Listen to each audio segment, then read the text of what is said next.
अध्याय 1। सफलता के लिए आवश्यक 4 F's। लेखक हायक तड़ेवोसियान ने इस अध्याय में बताया है कि सफलता केवल पैसा कमाने या लक्ष्य पाने का नाम नहीं है। यह 4 मुख्य क्षेत्रों पर ध्यान देने से आती है, जिन्हें उन्होंने 4 F's कहा है। नंबर 1, फैमिली, परिवार। नंबर 2, फिटनेस, स्वास्थ्य। नंबर 3, फ्रेंडशिप, मित्रता। नंबर 4, फाइनेंसेस, वित्त। नंबर 1, फैमिली, परिवार। लेखक बताते हैं कि परिवार हमारी प्राथमिकता होनी चाहिए, चाहे हम कितने भी व्यस्त क्यों न हों। अगर परिवार के साथ समय न बिताया जाए तो सफलता अधूरी लगती है। उदाहरण, अगर एक व्यक्ति बहुत पैसा कमाता है लेकिन अपने माता पिता या बच्चों के साथ समय नहीं बिताता तो वह अकेलापन महसूस करेगा। सीख, अपने परिवार के साथ हर दिन थोड़ा समय बिताएं, उनके साथ बातें करें, उनका हालचाल लें। यह मानसिक शांति देता है। नंबर 2, फिटनेस, स्वास्थ्य। अगर हमारा स्वास्थ्य खराब है तो हम कोई भी सफलता का आनंद नहीं ले सकते। लेखक ने इसे प्राथमिकता देने की सलाह दी है। उदाहरण, मान लीजिए आप एक बड़ी परीक्षा पास कर गए लेकिन आपका स्वास्थ्य खराब है। क्या आप इस सफलता का आनंद ले पाएंगे? सीख, हर दिन कम से कम 30 मिनट व्यायाम करें, स्वस्थ आहार खाएं। नंबर 3, फ्रेंडशिप, मित्रता। अच्छे दोस्त हमारी जिंदगी में बहुत महत्वपूर्ण होते हैं। वे हमें प्रेरित करते हैं और मुश्किल समय में हमारा साथ देते हैं। उदाहरण, अगर आपको कोई समस्या हो और आपके पास कोई भरोसेमंद दोस्त न हो तो आप अकेले महसूस करेंगे। सीख, अपने दोस्तों के साथ समय बिताएं, उनकी मदद करें और अच्छे रिश्ते बनाए रखें। नंबर 4, वित्त। पैसा हमारे जीवन का एक हिस्सा है, लेकिन यह सब कुछ नहीं है। पैसे को सही तरीके से उपयोग करने और बचत करने की जरूरत होती है।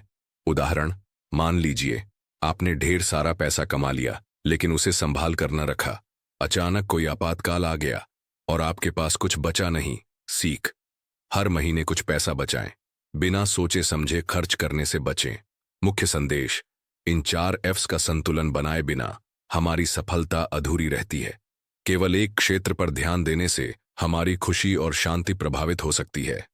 आपके लिए एक सवाल, आप अपने जीवन में इन 4 क्षेत्रों में से किस पर सबसे ज्यादा ध्यान देते हैं और किस पर और ज्यादा काम करने की जरूरत है?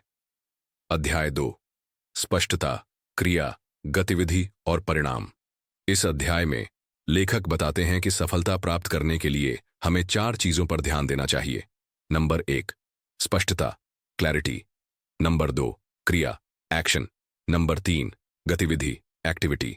नंबर 4, परिणाम, रिजल्ट्स। नंबर 1, स्पष्टता, क्लैरिटी। सबसे पहले हमें यह स्पष्ट करना होगा कि हम वास्तव में क्या चाहते हैं।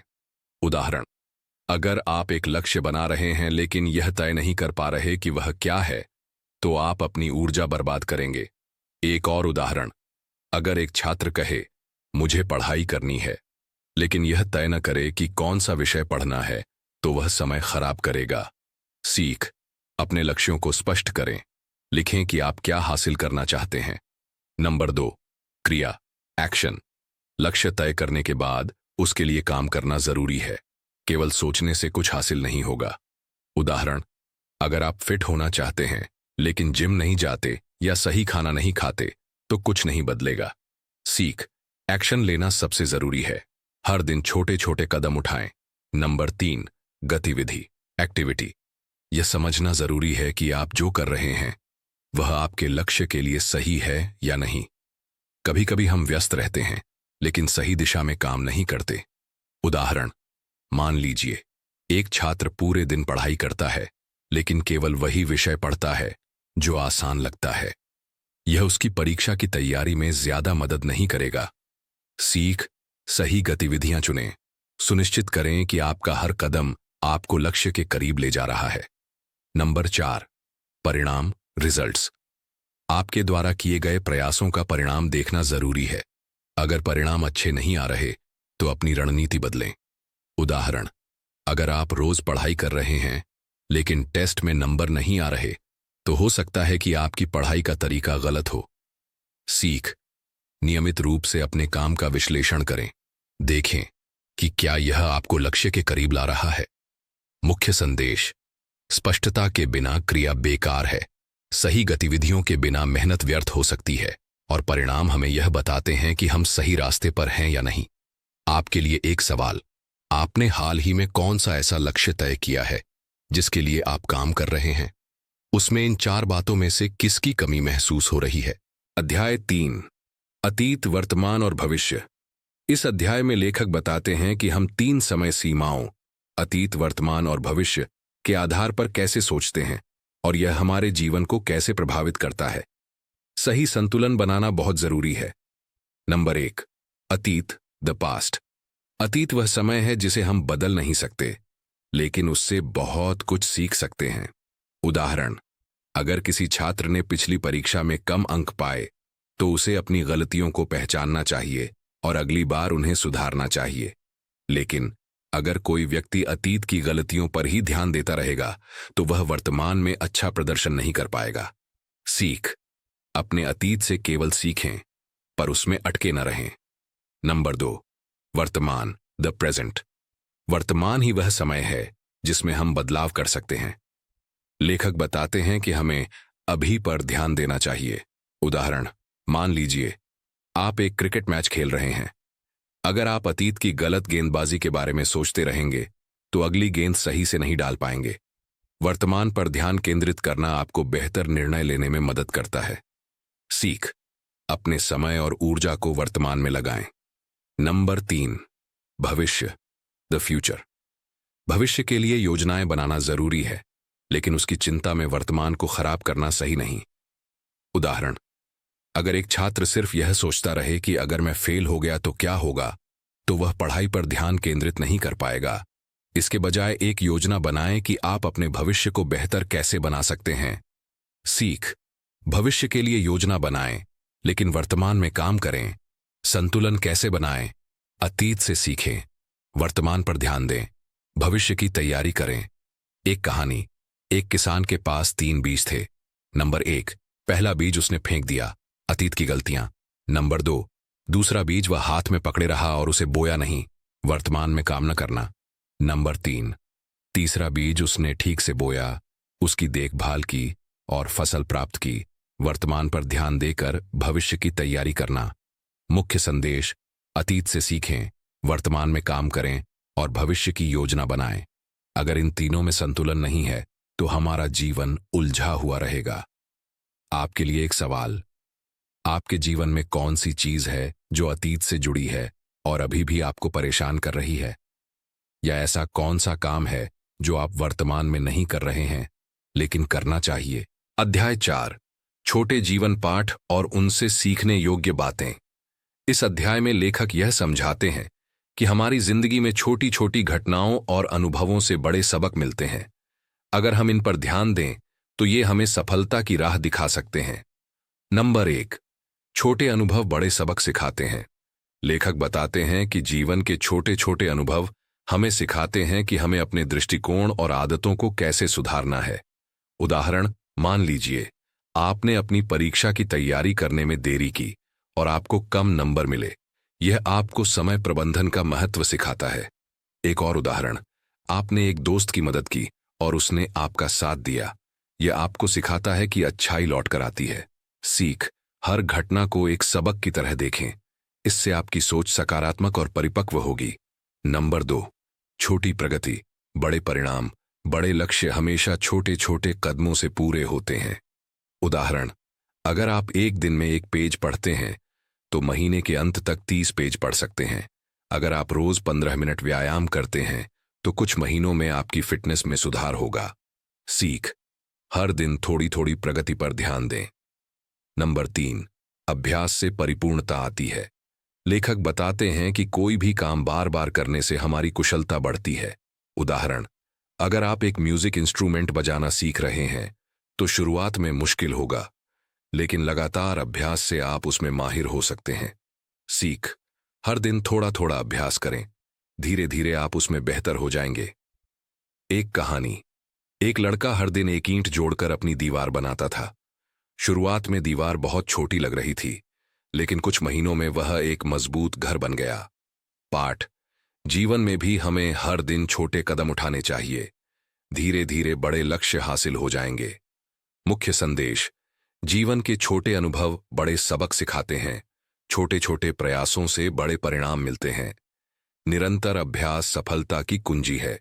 आपके लिए एक सवाल: आपने हाल ही में कोई छोटा कदम उठाया है जिससे आपको बड़ी सीख मिली हो? अध्याय 5: भावनाएं और वे हमारे निर्णयों को कैसे प्रभावित करती हैं। इस अध्याय में लेखक यह बताते हैं कि हमारी भावनाएं हमारे निर्णयों पर गहरा असर डालती हैं। जब हम भावनाओं से प्रभावित होते हैं तो हम सही निर्णय नहीं ले पाते। नंबर 1: भावनाओं का प्रभाव। हमारे निर्णय हमारी भावनाओं से प्रभावित होते हैं। कभी कभी हम गुस्से, डर या खुशी की भावना में बहकर गलत निर्णय ले लेते हैं। उदाहरण: अगर आप गुस्से में हैं तो आप तुरंत किसी से झगड़ा कर सकते हैं, जबकि बाद में आपको इसका पछतावा हो सकता है। दूसरा उदाहरण: अगर आप किसी खुशी की स्थिति में हैं तो आप अनावश्यक खर्च कर सकते हैं। सीख: हमारे निर्णयों को भावनाओं से अलग रखना चाहिए। हमें शांत मन से सोचकर निर्णय लेना चाहिए। नंबर 2: 30 प्रयास नियम। लेखक के अनुसार अगर आप कोई नया काम शुरू कर रहे हैं तो शुरुआत में कई बार असफलता हो सकती है, लेकिन यदि आप 30 प्रयासों तक उसे लगातार करते रहते हैं तो आपको सफलता मिलेगी। उदाहरण: मान लीजिए आप नया खेल सीख रहे हैं। पहले कुछ दिन आप असफल हो सकते हैं, लेकिन अगर आप 30 दिन तक लगातार अभ्यास करते हैं तो आप उसमें माहिर हो सकते हैं।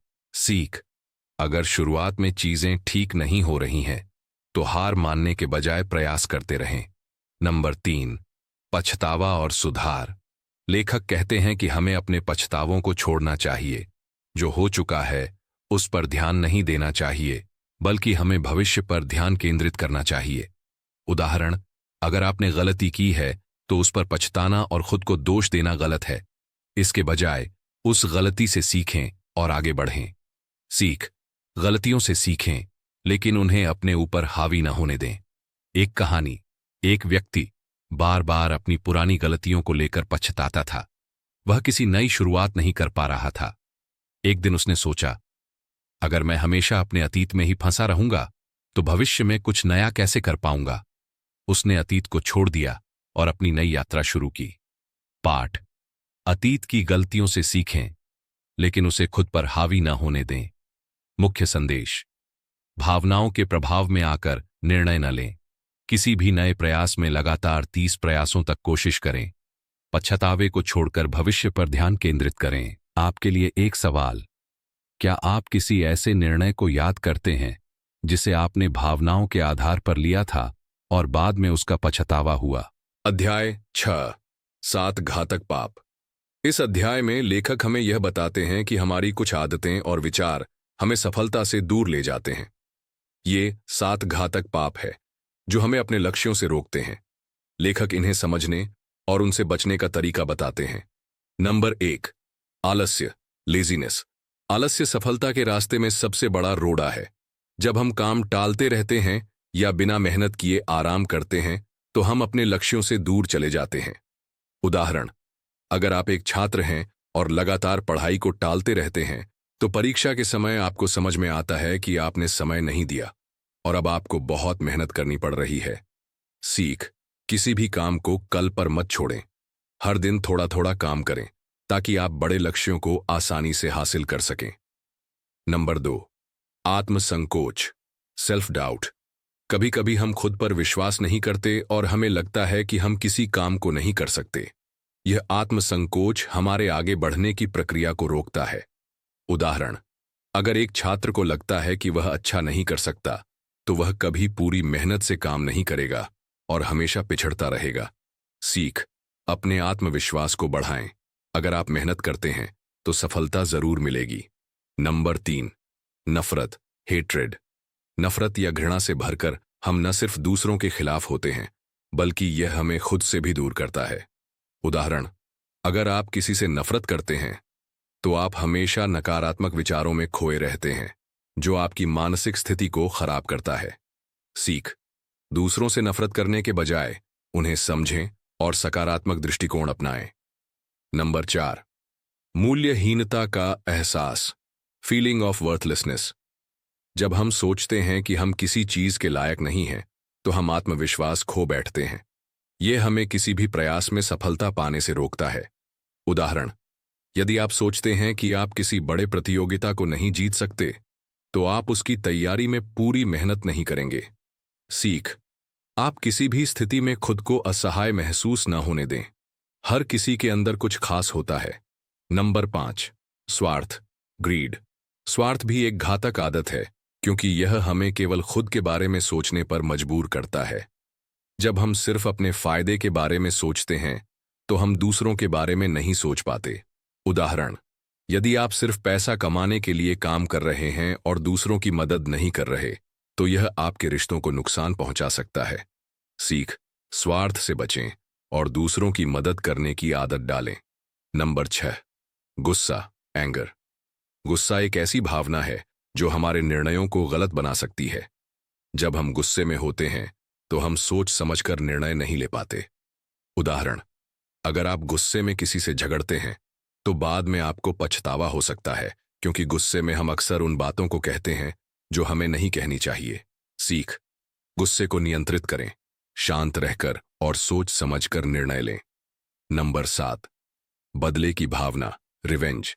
जब हम किसी से बदला लेने का सोचते हैं, तो हम अपनी ऊर्जा और समय उस पर खर्च करते हैं जो हमें केवल नकारात्मकता देता है।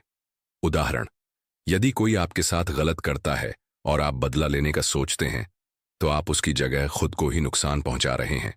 सीख, बदला लेने के बजाय माफी देना और आगे बढ़ना हमेशा बेहतर होता है। मुख्य संदेश, आलस्य, आत्मसंकोच, नफरत, मूल्यहीनता, स्वार्थ, गुस्सा और बदला लेने की भावना हमारी सफलता के रास्ते में रुकावट डालती है। इन आदतों से बचने के लिए हमें खुद को सही दिशा में प्रेरित करना चाहिए और सकारात्मकता की ओर बढ़ना चाहिए। आपके लिए एक सवाल, आप में से कौन सी आदत को आप बदलना चाहते हैं ताकि आपकी सफलता की राह आसान हो? अध्याय 7, विकास के रास्ते पर चुनौतियां और उनका सामना कैसे करें। इस अध्याय में लेखक बताते हैं कि सफलता की राह पर चुनौतियां आना स्वाभाविक है, लेकिन सबसे महत्वपूर्ण बात यह है कि हम इन चुनौतियों का सामना कैसे करते हैं। हमारी मानसिकता और दृष्टिकोण चुनौतियों को पार करने में मदद करते हैं। नंबर 1, चुनौतियां एक अवसर के रूप में देखें। लेखक कहते हैं कि हर चुनौती हमारे लिए एक अवसर होती है जो हमें कुछ नया सीखने का मौका देती है। उदाहरण, अगर आप किसी खेल में हार गए हैं, तो यह आपको अपने खेल को सुधारने का अवसर देता है। एक और उदाहरण, यदि आप किसी प्रतियोगिता में नहीं जीत पाए, तो यह आपको अपनी कमियों को समझने और सुधारने का मौका देता है। सीख, चुनौतियों को अवसर के रूप में देखें, न कि रुकावट के रूप में।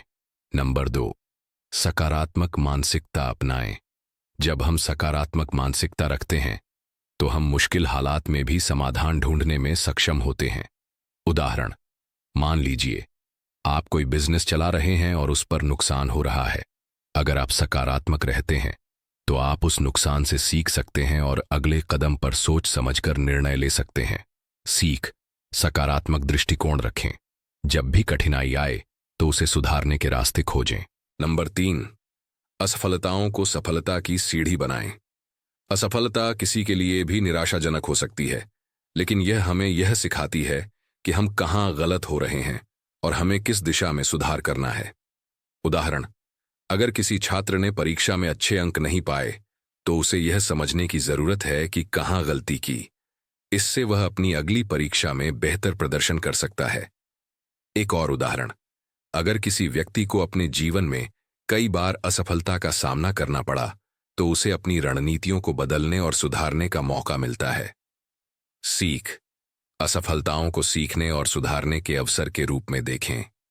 नंबर 4, लचीलापन और धैर्य। जब हमें किसी कठिनाई का सामना करना पड़ता है, तो हमें धैर्य और लचीलापन दिखाना चाहिए। यदि हम हर छोटी समस्या से परेशान होकर हार मान लेते हैं, तो हम अपने लक्ष्यों को कभी नहीं प्राप्त कर पाएंगे। उदाहरण, मान लीजिए एक छात्र को पढ़ाई में कोई विषय कठिन लग रहा है। अगर वह जल्दी हार मान लेता है, तो वह उसे कभी नहीं समझ पाएगा। लेकिन अगर वह धैर्य रखता है और लगातार मेहनत करता है, तो उसे सफलता मिलेगी। सीख, चुनौतियों के सामने लचीलापन रखें और धैर्य से काम लें। एक प्रेरक कहानी। एक छोटे से गांव में एक युवा लड़का था जो साइकिल चलाने में माहिर होना चाहता था। पहले दिन वह गिरा, दूसरे दिन भी गिरा, लेकिन वह हार मानने वाला नहीं था।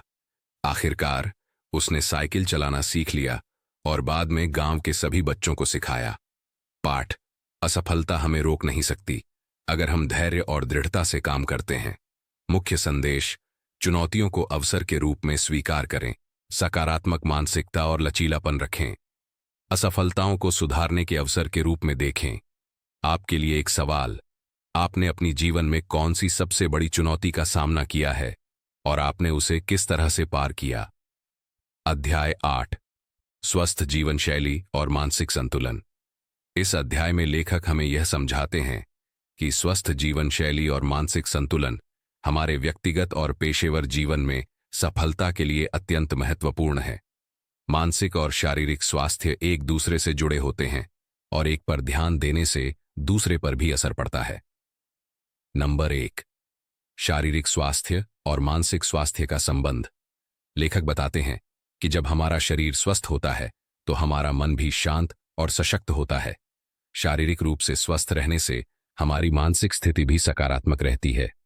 उदाहरण: अगर आप नियमित व्यायाम करते हैं तो आपकी ऊर्जा स्तर में वृद्धि होती है और मानसिक तनाव कम होता है।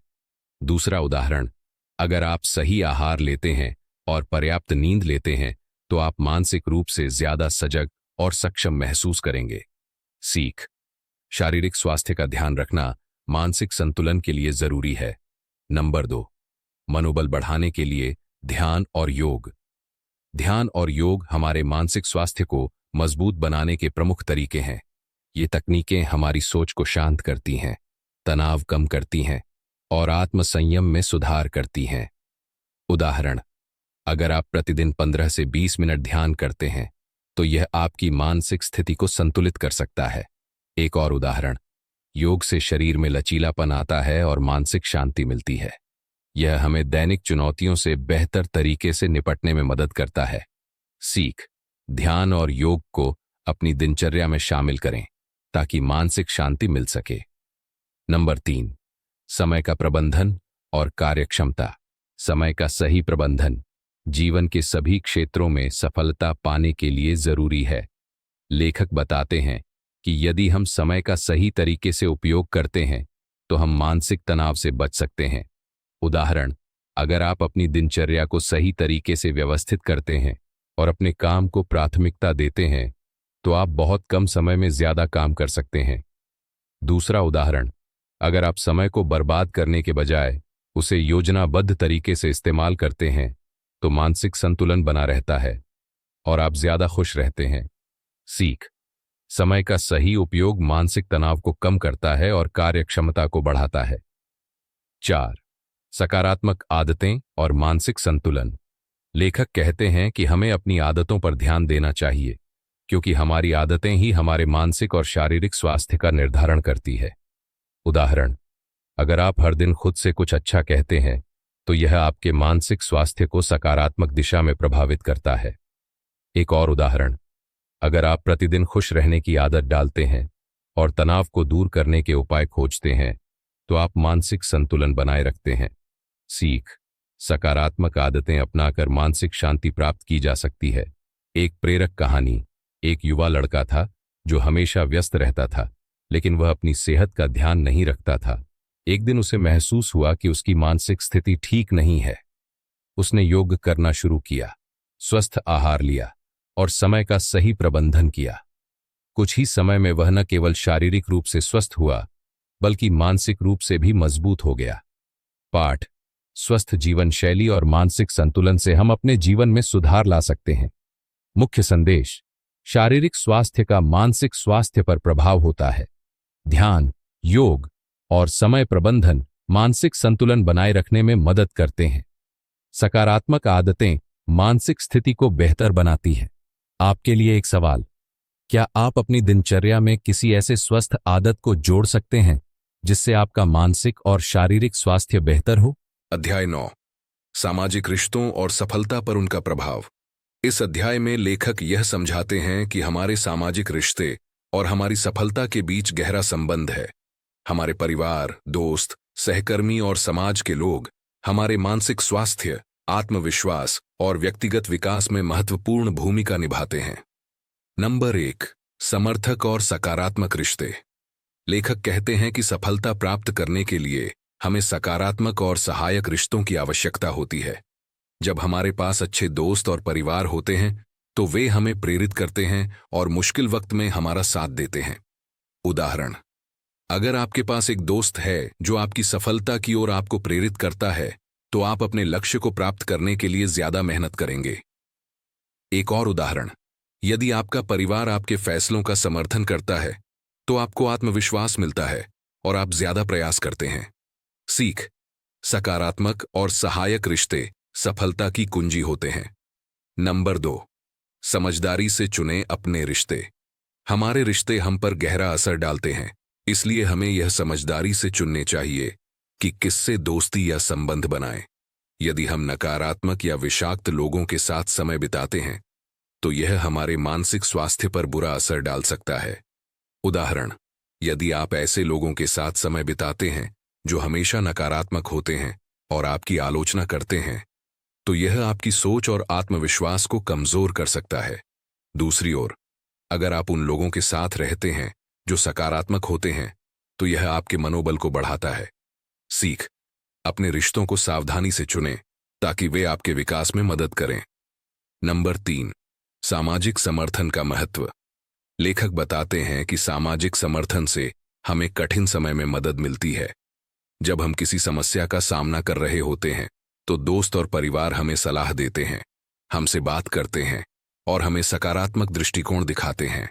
उदाहरण, अगर आप किसी प्रतियोगिता में भाग ले रहे हैं और आपके पास दोस्तों या परिवार का समर्थन है तो इससे आपका आत्मविश्वास बढ़ता है। अगर आपको पेशेवर जीवन में समस्या आ रही है तो एक अच्छा साथी या सहकर्मी आपकी मदद कर सकता है। सीख, समाज से समर्थन प्राप्त करें और उसे अपने विकास का हिस्सा बनाएं। नंबर 4, आलोचना और संघर्ष का सामना। हम सभी को कभी न कभी आलोचना या संघर्ष का सामना करना पड़ता है। लेखक कहते हैं कि आलोचना से घबराने के बजाय हमें इसे सकारात्मक तरीके से लेना चाहिए और अपनी कमजोरी को सुधारने का प्रयास करना चाहिए। उदाहरण, यदि किसी ने आपकी कड़ी मेहनत की आलोचना की तो इसके बजाय इसे एक संकेत के रूप में लें कि आप कुछ सुधार कर सकते हैं। जब आप किसी से संघर्ष करते हैं तो यह आपको यह सिखाता है कि कैसे परिस्थितियों में भी शांत और सशक्त रह सकते हैं। सीख, आलोचना और संघर्ष से सीखें और उन्हें सुधारने के अवसर के रूप में देखें। एक प्रेरक कहानी। एक युवा महिला थी जो हमेशा नकारात्मक लोगों से घिरी रहती थी। वह कभी भी आत्मविश्वास से काम नहीं कर पाई क्योंकि उसे हमेशा आलोचना और नकारात्मकता का सामना करना पड़ता था। फिर उसने अपने कुछ अच्छे दोस्त बनाए और सकारात्मक वातावरण में खुद को रखा। इससे उसे अपने सपने को पूरा करने में मदद मिली। पाठ, सकारात्मक और सहायक रिश्ते हमारे जीवन में सफलता और संतुलन लाते हैं। मुख्य संदेश, सकारात्मक और सहायक रिश्ते सफलता को प्रेरित करते हैं। रिश्तों को समझदारी से चुनें और सामाजिक समर्थन का लाभ उठाएं। आलोचना और संघर्ष से सीखें और उन्हें सुधारने का अवसर मानें। आपके लिए एक सवाल, क्या आपके जीवन में कोई ऐसा व्यक्ति है जो आपको प्रेरित करता है और आपके लिए समर्थन देता है? अध्याय 10, असली सफलता की परिभाषा। इस अध्याय में लेखक असली सफलता की परिभाषा को समझाते हैं। आमतौर पर लोग सफलता को केवल धन, प्रतिष्ठा और बाहरी उपलब्धियों से जोड़ते हैं, लेकिन लेखक के अनुसार असली सफलता का मतलब केवल बाहरी उपलब्धियों से नहीं है, बल्कि यह अंदरूनी संतोष, मानसिक शांति और आत्मविकास से जुड़ी होती है। नंबर 1, आंतरिक संतोष और खुशहाली। लेखक कहते हैं कि असली सफलता वह है जब हम अपने जीवन से संतुष्ट होते हैं, न कि केवल बाहरी चीजों से। बाहरी सफलता से हमारा आत्मसंयोग बढ़ सकता है, लेकिन यह लंबे समय तक संतोष नहीं दे सकती। उदाहरण, अगर किसी व्यक्ति के पास बहुत सारा पैसा है लेकिन वह मानसिक शांति और खुशहाली से वंचित है तो वह व्यक्ति असली सफलता नहीं पा सकता।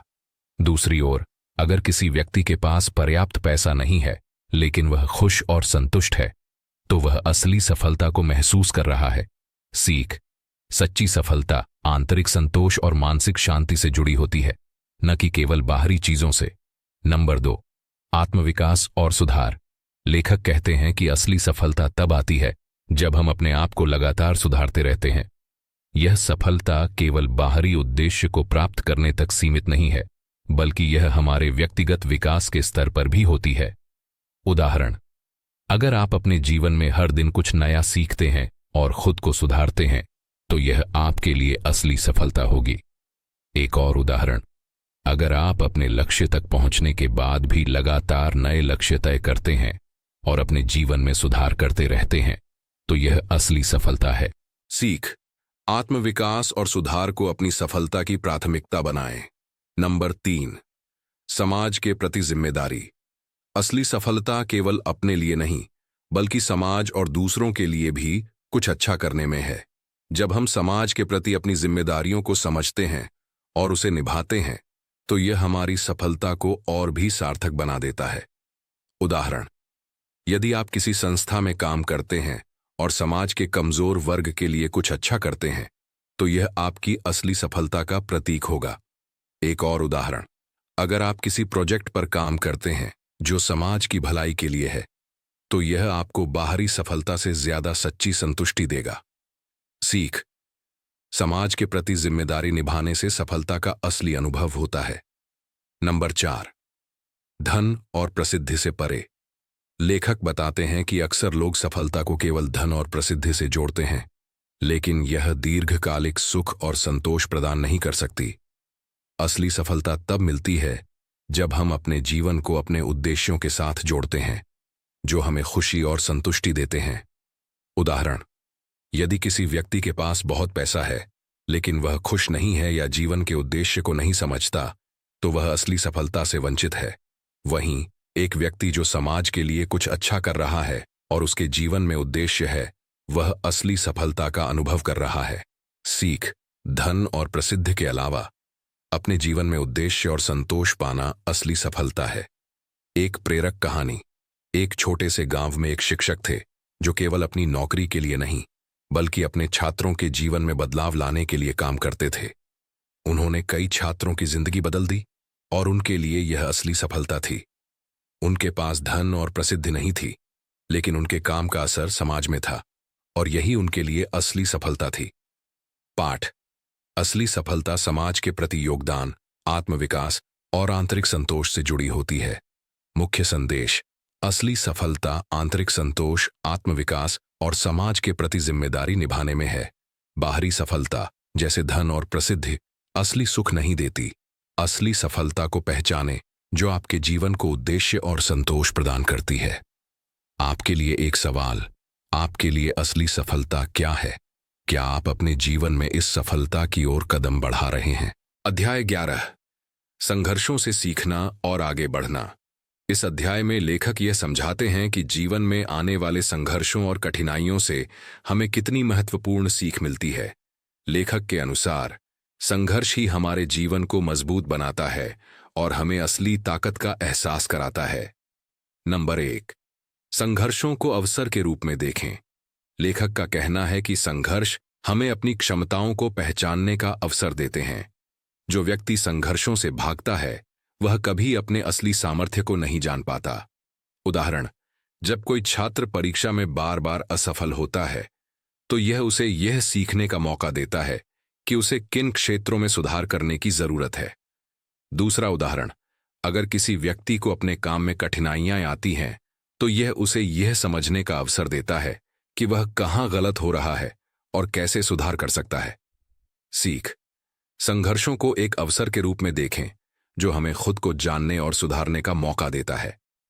नंबर 2, संघर्षों के दौरान आत्मविश्वास बनाए रखें। संघर्षों के दौरान कई बार हमें आत्मसंकोच और असफलता का सामना करना पड़ता है, लेकिन इस समय आत्मविश्वास बनाए रखना बहुत जरूरी होता है। लेखक कहते हैं कि आत्मविश्वास ही हमें मुश्किल वक्त से उबारता है। उदाहरण, एक एथलीट जो लगातार हार रहा होता है, अगर वह आत्मविश्वास बनाए रखता है और सुधार करने की कोशिश करता है, तो एक दिन वह जीत सकता है। एक और उदाहरण, अगर किसी छात्र को किसी विषय में बार बार असफलता मिल रही है, लेकिन वह आत्मविश्वास बनाए रखता है और सुधार करता है, तो वह उस विषय में सफल हो सकता है। सीख, संघर्षों के दौरान आत्मविश्वास बनाए रखें, क्योंकि यही हमें आगे बढ़ने की ताकत देता है। नंबर 3, संघर्ष से मजबूत बनना। संघर्ष हमें मानसिक और शारीरिक रूप से मजबूत बनाता है। जब हम जीवन की कठिनाइयों का सामना करते हैं और उन्हें पार करते हैं, तो हम अधिक सक्षम और आत्मनिर्भर बनते हैं। उदाहरण, अगर किसी व्यक्ति ने आर्थिक कठिनाइयों का सामना किया और उसे पार किया, तो वह आगे के जीवन में ज्यादा आत्मनिर्भर और दृढ़ निश्चयी बन सकता है। एक और उदाहरण, अगर किसी युवा ने अपनी शिक्षा के लिए कड़ी मेहनत की और कठिनाइयों का सामना किया, तो वह आत्मविश्वास से भरा हुआ होगा और जीवन के अगले संघर्षों का सामना कर सकेगा। सीख, संघर्ष से हम मानसिक रूप से मजबूत होते हैं और जीवन में आत्मनिर्भर बनते हैं। नंबर 4, संघर्षों को पीछे छोड़ना। लेखक कहते हैं कि हमें संघर्षों को अपने पीछे छोड़कर आगे बढ़ने की कला सीखनी चाहिए। हम जितना अधिक संघर्षों को अपने जीवन का हिस्सा बनाते हैं, उतना ही हम अपने भविष्य को संकीर्ण कर लेते हैं। उदाहरण, अगर कोई व्यक्ति अपनी पिछली असफलताओं के बारे में बार बार सोचता रहता है, तो वह आगे बढ़ने में सक्षम नहीं होगा। उसे अपनी असफलताओं से सीखकर उन्हें पीछे छोड़ना चाहिए। एक और उदाहरण, एक खिलाड़ी जो पिछली हार को भूलकर अपनी अगले मैच की तैयारी करता है, वह सफलता के करीब पहुंचता है। सीख, संघर्षों से सीखें, लेकिन उन्हें अपने भविष्य के रास्ते में रुकावट नहीं बनने दें। एक प्रेरक कहानी। एक छोटे से गांव में एक लड़का था जिसे जीवन में कई कठिनाइयों का सामना करना पड़ा। उसका परिवार गरीब था, लेकिन उसने कभी हार नहीं मानी। उसने अपनी शिक्षा पर ध्यान केंद्रित किया और कठिन समय के बावजूद मेहनत करता रहा। वह एक दिन अपनी मेहनत के बल पर एक बड़ा व्यक्ति बना और उसने अपने गांव का नाम रोशन किया। पाठ, संघर्षों से गुजरने के बाद भी अगर हम हार नहीं मानते, तो हम सफलता प्राप्त कर सकते हैं। मुख्य संदेश, संघर्षों को अवसर के रूप में देखें। वे हमें सीखने और सुधारने का मौका देते हैं। संघर्षों के दौरान आत्मविश्वास बनाए रखें, यही हमें आगे बढ़ने की ताकत देता है। संघर्ष हमें मजबूत बनाता है, लेकिन हमें उन्हें पीछे छोड़कर आगे बढ़ना भी सीखना चाहिए। आपके लिए एक सवाल, क्या आपने कभी जीवन में किसी संघर्ष का सामना किया है और आपने उसे कैसे पार किया? अध्याय 12, समय का प्रबंधन और उत्पादकता। इस अध्याय में लेखक समय के महत्व और उसे प्रभावी ढंग से प्रबंधित करने की कला को समझाते हैं। समय का सही प्रबंधन न केवल हमें अपने लक्ष्य प्राप्त करने में मदद करता है, बल्कि यह हमारे मानसिक स्वास्थ्य और संतुलन को भी बनाए रखता है। नंबर 1, समय का सही उपयोग क्यों जरूरी है? लेखक बताते हैं कि समय एक सीमित संसाधन है और इसे सही तरीके से उपयोग करना सफलता के लिए महत्वपूर्ण है। जो लोग समय का सही उपयोग करते हैं, वे अपनी पूरी क्षमता का उपयोग कर पाते हैं और अपने लक्ष्यों को तेजी से प्राप्त करते हैं। उदाहरण, अगर आप अपने दिन की शुरुआत एक अच्छे योजना से करते हैं, तो आप पूरे दिन में ज्यादा काम कर सकते हैं। दूसरा उदाहरण, यदि आप समय का सही तरीके से प्रबंधन नहीं करते, तो आप देर रात तक काम करते हुए थक जाएंगे और अगले दिन अपनी उत्पादकता खो देंगे। सीख, समय का सही उपयोग सफलता प्राप्त करने के लिए आवश्यक है। नंबर 2, प्राथमिकताओं को सही तरीके से तय करना। समय का सही प्रबंधन करने के लिए सबसे पहले यह समझना जरूरी है कि हमें क्या काम पहले करना है। लेखक के अनुसार जो कार्य सबसे महत्वपूर्ण होते हैं, उन्हें प्राथमिकता देनी चाहिए। उदाहरण, अगर आप स्टूडेंट हैं, तो अपनी पढ़ाई को प्राथमिकता दें, न कि सोशल मीडिया या अन्य गैर जरूरी गतिविधियों को। एक और उदाहरण, अगर आप किसी परियोजना पर काम कर रहे हैं, तो सबसे पहले उस पर ध्यान केंद्रित करें जो सबसे जरूरी और समय संवेदनशील है। सीख, सिर्फ वह काम करें जो सबसे महत्वपूर्ण है और उसे पहले पूरा करें। नंबर 3, टाइम ब्लॉकिंग तकनीक। लेखक समय प्रबंधन के लिए टाइम ब्लॉकिंग तकनीक का सुझाव देते हैं, जिसमें आप अपने दिन को विभिन्न समय के ब्लॉक्स में बांटते हैं और हर ब्लॉक में एक विशिष्ट कार्य करते हैं। इससे आपका समय व्यवस्थित रहता है और आप डिस्ट्रैक्शन से बच पाते हैं। उदाहरण, अगर आप 1 घंटे के लिए अध्ययन करने का समय तय करते हैं, तो इस 1 घंटे के दौरान केवल अध्ययन पर ध्यान केंद्रित करें और किसी अन्य काम में न उलझें। एक और उदाहरण, यदि आप अपने दिन के हर घंटे का सही उपयोग करते हैं, और उन्हें विशिष्ट कार्यों के लिए समर्पित करते हैं तो आपकी उत्पादकता में सुधार होगा। सीख, टाइम ब्लॉकिंग तकनीक से आपका दिन व्यवस्थित और अधिक उत्पादक बन सकता है। नंबर 4, समय बर्बाद करने वाली आदतों से बचना। लेखक समय बर्बाद करने वाली आदतों पर भी प्रकाश डालते हैं, जैसे कि सोशल मीडिया पर अनावश्यक समय बिताना या अत्यधिक टेलीविजन देखना। यह आदतें हमारे समय का बड़ा हिस्सा चुराती हैं और हमें हमारे लक्ष्यों से दूर कर देती हैं। उदाहरण, अगर आप दिन में 3 घंटे सोशल मीडिया पर बर्बाद करते हैं तो यह समय आप अपने किसी लक्ष्य पर काम करने में लगा सकते थे। एक और उदाहरण, अगर आप बिना उद्देश्य के टेलीविजन देखते रहते हैं तो आपका दिन व्यर्थ चला जाता है, जबकि आप उस समय का उपयोग कुछ अधिक महत्वपूर्ण काम करने में कर सकते थे। सीख, समय बर्बाद करने वाली आदतों से बचें ताकि आप अपनी उत्पादकता बढ़ा सकें। नंबर 5, विश्राम और आत्म देखभाल का महत्व। लेखक का कहना है कि उत्पादकता का मतलब केवल काम करते रहना नहीं है। हमें नियमित रूप से विश्राम और आत्म देखभाल के लिए समय निकालना चाहिए ताकि हम मानसिक और शारीरिक रूप से ताजगी महसूस करें। उदाहरण, यदि आप पूरे दिन काम करते रहते हैं बिना कोई ब्रेक लिए तो आप थक जाएंगे और आपकी उत्पादकता घट जाएगी। इसलिए काम के बीच में छोटे छोटे ब्रेक लें।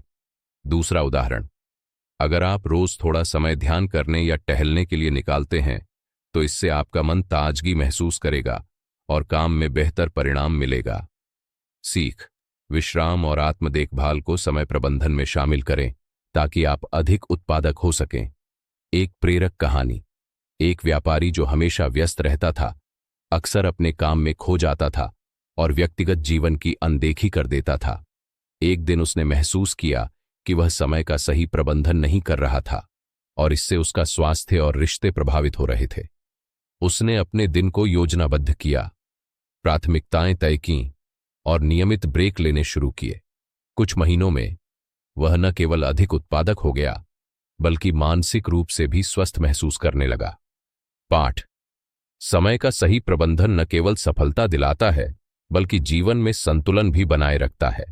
मुख्य संदेश, समय का सही उपयोग सफलता प्राप्त करने के लिए जरूरी है। प्राथमिकताएं तय करके सबसे महत्वपूर्ण काम पहले करें। समय बर्बाद करने वाली आदतों से बचें और समय को योजनाबद्ध तरीके से उपयोग करें। विश्राम और आत्म देखभाल भी महत्वपूर्ण है ताकि आप अधिक उत्पादक बन सकें। आपके लिए एक सवाल, क्या आप अपनी दिनचर्या में समय प्रबंधन के लिए कुछ बदलाव करने का विचार कर रहे हैं? अध्याय 13, सकारात्मक सोच और मानसिकता। इस अध्याय में लेखक सकारात्मक सोच और मानसिकता की शक्ति पर जोर देते हैं। सकारात्मक सोच न केवल हमारी मानसिक स्थिति को बेहतर बनाती है बल्कि यह हमारे व्यवहार, संबंधों और सफलता को भी प्रभावित करती है। नंबर 1, सकारात्मक सोच का प्रभाव। लेखक कहते हैं कि हमारी सोच हमारे जीवन को आकार देती है। अगर हम अपने जीवन के हर पहलू को सकारात्मक दृष्टिकोण से देखते हैं तो हम चुनौतियों का सामना अधिक प्रभावी तरीके से कर पाते हैं। उदाहरण, अगर आप किसी प्रतियोगिता में भाग ले रहे हैं और सोचते हैं कि आप जीत सकते हैं तो यह आपके आत्मविश्वास को बढ़ाता है और आपकी सफलता की संभावना को भी बढ़ाता है। दूसरा उदाहरण, अगर आप किसी कठिन परिस्थिति का सामना कर रहे हैं और सोचते हैं कि आप इससे बाहर आ सकते हैं तो आपकी मानसिक स्थिति इससे उबरने के लिए मजबूत होती है। सीख, सकारात्मक सोच हमारे आत्मविश्वास को बढ़ाती है और हमें जीवन में आने वाली समस्याओं से निपटने में मदद करती है। नंबर 2, नकारात्मक सोच से छुटकारा पाना। लेखक बताते हैं कि नकारात्मक सोच हमारे मानसिक स्वास्थ्य और सफलता में बाधक बनती है। जब हम हर स्थिति को नकारात्मक रूप से देखते हैं तो हम खुद को असमर्थ महसूस करने लगते हैं और हम संघर्षों का सामना करने में डरते हैं। उदाहरण, अगर किसी छात्र को लगता है कि वह कभी अच्छे अंक नहीं ला सकता तो वह आत्मविश्वास खो देता है और मेहनत करने में कम रुचि दिखाता है। एक और उदाहरण, अगर किसी व्यक्ति को लगता है कि वह कभी अपने लक्ष्य तक नहीं पहुंच सकता तो वह निराश हो जाता है और अपनी कोशिशों को छोड़ देता है। सीख, नकारात्मक सोच से बाहर आकर हमें सकारात्मक दृष्टिकोण अपनाना चाहिए ताकि हम अपनी पूरी क्षमता का उपयोग कर सकें। नंबर 3, सकारात्मक मानसिकता का निर्माण। लेखक यह भी कहते हैं कि सकारात्मक मानसिकता सिर्फ सोचने का तरीका नहीं है, बल्कि यह एक आदत है जिसे हमें दिन प्रतिदिन अभ्यास के द्वारा विकसित करना होता है। इसे एक लंबी प्रक्रिया के रूप में देखा जाना चाहिए। उदाहरण, अगर आप रोज सुबह अपने आप से सकारात्मक बातें करते हैं, जैसे मैं आज अच्छा करूंगा, तो यह मानसिकता आपको दिन भर सकारात्मक बनाए रखती है। एक और उदाहरण, अगर आप अपने लक्ष्य को हासिल करने के लिए छोटे छोटे कदम उठाते हैं और हर एक सफलता को सकारात्मक रूप से मानते हैं, तो यह मानसिकता को मजबूत करता है। सीख, सकारात्मक मानसिकता को विकसित करने के लिए हमें इसे एक आदत के रूप में अपने जीवन में शामिल करना चाहिए। नंबर 4, सकारात्मक विचारों के साथ लक्ष्य तय करना। लेखक यह भी बताते हैं कि जब हम सकारात्मक सोच रखते हैं, तो हम अपने लक्ष्यों को स्पष्ट और वास्तविक तरीके से निर्धारित कर सकते हैं। सकारात्मक मानसिकता हमें यह विश्वास दिलाती है कि हम अपने लक्ष्य को प्राप्त कर सकते हैं और यह हमें प्रेरित करती है। उदाहरण, अगर आप अपनी शिक्षा में अच्छा करना चाहते हैं और सोचते हैं कि आप इसे कर सकते हैं, तो आप बेहतर तरीके से तैयारी करेंगे और अधिक समय समर्पित करेंगे। दूसरा उदाहरण, अगर आपके पास अपने करियर के लिए एक स्पष्ट लक्ष्य है और आप इसे सकारात्मक दृष्टिकोण से देखते हैं, तो आप उसे पाने के लिए पूरी मेहनत करेंगे। सीख, सकारात्मक सोच के साथ हम अपने लक्ष्यों को स्पष्ट रूप से निर्धारित कर सकते हैं और उन्हें प्राप्त करने के लिए प्रेरित हो सकते हैं। नंबर 5, सकारात्मक मानसिकता और सफलता। लेखक का कहना है कि सकारात्मक मानसिकता सफलता को आकर्षित करती है। जब हम अपने जीवन को सकारात्मक तरीके से देखते हैं और हमेशा एक समाधान खोजने की कोशिश करते हैं, तो हम सफलता के और करीब पहुंचते हैं।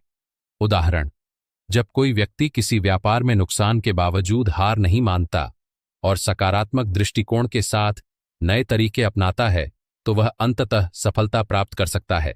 एक और उदाहरण, अगर कोई एथलीट कठिन ट्रेनिंग के बावजूद सकारात्मक सोच बनाए रखता है, तो वह प्रतियोगिता जीतने में सक्षम होता है। सीख, सकारात्मक मानसिकता सफलता को आकर्षित करती है और जीवन में आने वाली कठिनाइयों से उबरने में मदद करती है। एक प्रेरक कहानी। एक प्रसिद्ध बास्केटबॉल खिलाड़ी था जो शुरुआत में बहुत असफल रहा था। उसे बार बार असफलताओं का सामना करना पड़ा, लेकिन उसने कभी हार नहीं मानी। उसकी सकारात्मक सोच और दृढ़ निश्चय ने उसे आगे बढ़ने का रास्ता दिखाया और वह अंततः बास्केटबॉल के इतिहास में सबसे महान खिलाड़ियों में से एक बन गया। पाठ, सकारात्मक मानसिकता हमें सफलता के करीब ले जाती है और हमें जीवन की कठिनाइयों से उबरने की ताकत देती है। मुख्य संदेश, सकारात्मक सोच हमारे आत्मविश्वास को बढ़ाती है और समस्याओं से निपटने में मदद करती है। नकारात्मक सोच से छुटकारा पाकर हमें सकारात्मक दृष्टिकोण अपनाना चाहिए। सकारात्मक मानसिकता को एक आदत के रूप में अपनाएं और इसे अपने जीवन का हिस्सा बनाएं। सकारात्मक सोच के साथ हम अपने लक्ष्यों को स्पष्ट रूप से तय कर सकते हैं और उन्हें प्राप्त कर सकते हैं। आपके लिए एक सवाल, क्या आपने कभी सकारात्मक सोच से अपनी किसी समस्या का समाधान निकाला है? अध्याय 14, विपरीत परिस्थितियों में धैर्य रखना। इस अध्याय में लेखक विपरीत परिस्थितियों में धैर्य रखने की अहमियत पर चर्चा करते हैं। जीवन में हम सभी को कभी न कभी कठिन समय का सामना करना पड़ता है और ऐसे में धैर्य बनाए रखना अत्यंत महत्वपूर्ण होता है। यह अध्याय हमें यह सिखाता है कि कैसे हम विपरीत परिस्थितियों में भी मानसिक रूप से मजबूत रह सकते हैं और आगे बढ़ सकते हैं। नंबर 1, विपरीत परिस्थितियां और मानसिक शक्ति। लेखक का कहना है कि विपरीत परिस्थितियां हमें मानसिक रूप से मजबूत बनाती हैं। जब हम मुश्किल समय का सामना करते हैं, तो हम अधिक दृढ़ होते हैं और हमें अपनी असली ताकत का एहसास होता है। उदाहरण, एक खिलाड़ी जो लगातार हार रहा है, यदि वह हार मानने के बजाय अपनी कमजोरियों पर काम करता है, तो वह अंततः अपनी ताकत को पहचानता है और बेहतर प्रदर्शन करता है। एक और उदाहरण, अगर किसी विद्यार्थी को पढ़ाई में कठिनाई हो रही है, लेकिन वह हार नहीं मानता और कठिनाइयों से सीखते हुए अधिक मेहनत करता है, तो वह अच्छे अंक प्राप्त कर सकता है। सीख, विपरीत परिस्थितियों से गुजरने पर हमारी मानसिक शक्ति और क्षमता का विकास होता है। नंबर 2, धैर्य और आत्मविश्वास का महत्व। लेखक के अनुसार विपरीत परिस्थितियों में सबसे महत्वपूर्ण चीज धैर्य और आत्मविश्वास है।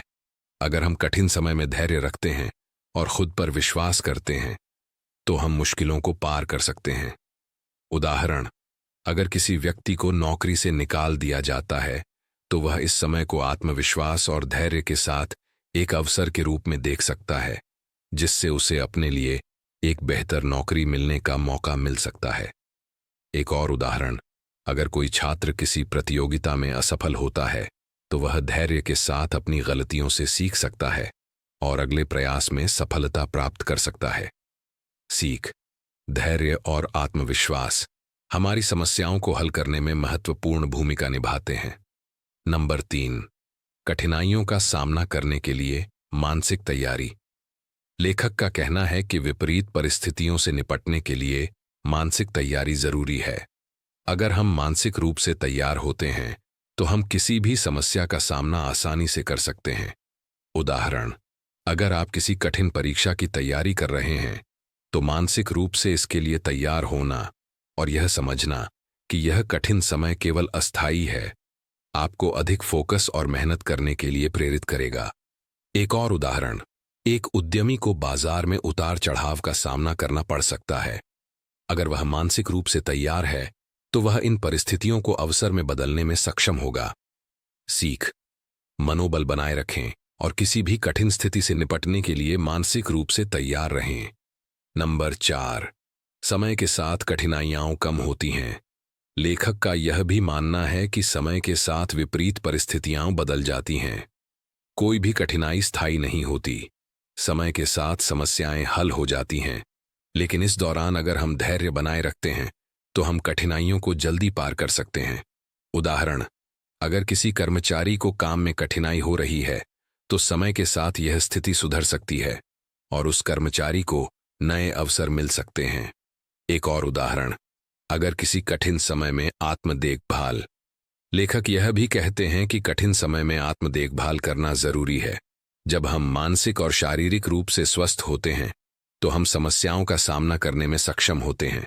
इसलिए कठिन समय में भी खुद का ख्याल रखना चाहिए।